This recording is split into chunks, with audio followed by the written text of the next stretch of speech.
When this timer hits 0, I'm going to hit this big red button and set off that fireworks display.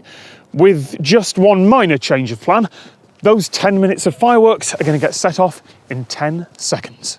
Today we're firing mainly an aerial show, so that'll be shells fired out of the tubes that you can see behind us. They're launched up to height, throwing stars out ranging from 60 to 120 metres. You've then got ground level effects, which are mines, pretty much shells but without the lifting charge. And then finally there are a couple of slices that'll throw out width. From a design point of view, traditionally most of the shows we do are synchronised to music. Normally in a 10-minute track we could have anywhere up to 1,000 cues, and each and every cue has to be assigned a firework. And then it's a case of physically wiring in every single igniter. We tend to use an igniter for every fireworks. So we have a high degree of control over the show. And then we run the fire file and stand back and wait for the computer to fire all of the 1,000 cues or so.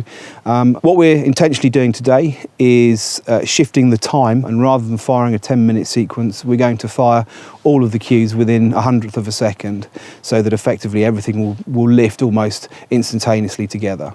There are plenty of stories and videos of fireworks display companies that have made that same change by accident.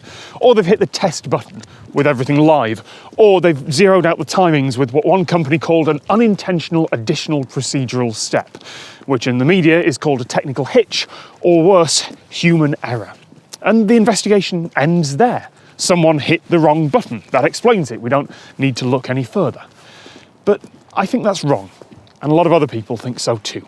As you go through, firstly, the testing procedure, then the checking procedure and arming procedure, the computer will prompt questions asking if the safety area is clear, if people are close. What the computer does is sends a very low voltage down the line to make sure and test for continuity. And we know in advance, without actually firing anything, that all the circuits are complete and that we know that it's all going to fire as planned.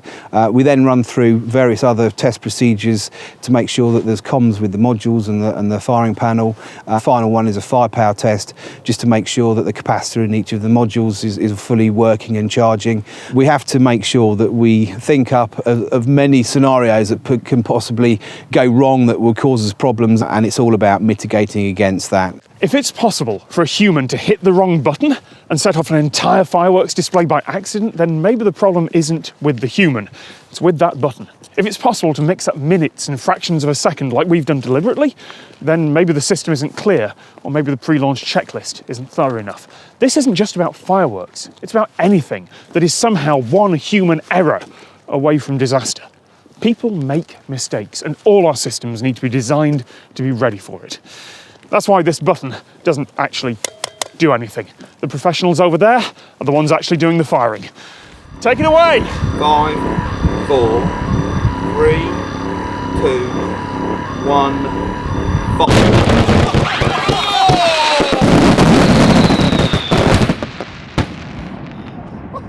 Awesome! Oh my god! 1, fire.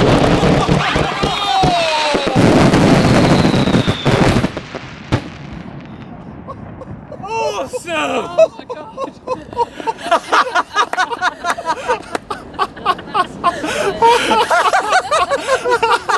Oh my god! More fireworks! Hit fire. Wow! Now I see why they take longer than that. Yeah!